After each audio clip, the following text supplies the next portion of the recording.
ఇది మారేడుమిల్లిలో తీసిన వీడియో. ప్రకృతి అందాలు, పక్షుల కిలకిల రావాలు.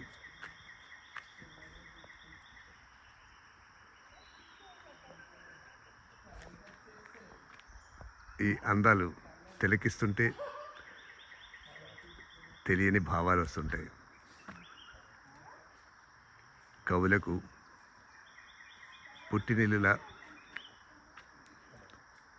కనులకు అమ్మఒడిలా,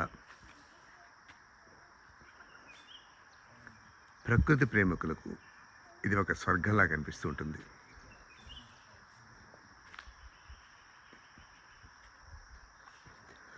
మారేడుమిల్లి గ్రామంలోనే వాలి సుగ్రీవ వనమూలిక సంరక్షణ ప్రదేశం రావడం జరిగింది.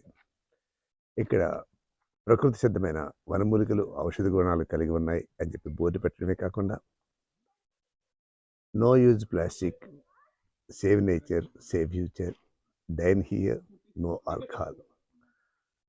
ప్రభుత్వాలు వాళ్ళు చేస్తున్న పనులు నిత్యం పర్యవేక్షించలేరు కాబట్టి వాళ్ళు బోర్డులు పెట్టడం జరిగింది. కానీ బాధ్యత కలిగిన ఒక పౌరుడిగా పర్యావరణాన్ని పరిరక్షించవలసిన బాధ్యత మనందరి మీద ఉంది కాబట్టి దానిని మనం గమనించాలి. కానీ బాధాకరమైన విషయం ఏంటంటే బయట బోర్డు ఉంది, అన్నీ చూస్తున్నాం, కానీ లోపలికి వెళ్ళి చూస్తే మట్టుకి బాధాకరమైన విషయం. అక్కడ ఏర్పాటు చేసిన డస్ట్బిన్స్లో చూస్తే ప్లాస్టిక్, మద్యం సీసాలు, అలాగే ఆ పక్కన దహనం చేసిన బాటిల్స్, అలాగే ప్లాస్టిక్ని వినియోగించొద్దని వాళ్ళు ఎన్ని చెప్పినా సరే మరి డిపార్ట్మెంట్ వాళ్ళు కలెక్ట్ చేసి పెడుతున్నారా, మరి ఎవరైనా సేవాదాలు అమలు చేస్తున్నారో తెలియదు తప్ప ఎంత వ్యర్థాలని అదే పనంలో పోసారో చూద్దాం ఒకసారి. దానికోసమే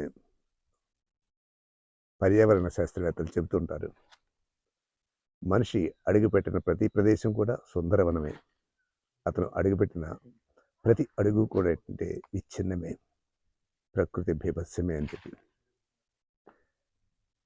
ఆధిపత్య పోరు కోసం నేటి యుద్ధాలు చూస్తున్నాం, మానవ వినోదం కోసం సహజమైన వనరుల్ని నాశనం చేయడం చూస్తున్నాం. ఇంకా మిగిలి ఉన్న కొన్ని ఉదాహరణలే ఈ మారేడుమిల్లి ఇట్లాంటి అటవీ ప్రాంతాలు. భవిష్యత్ తరాల వాళ్ళకి ఇవి మిగులుస్తామా లేదా అనేది ఒక ప్రశ్నార్థకమే.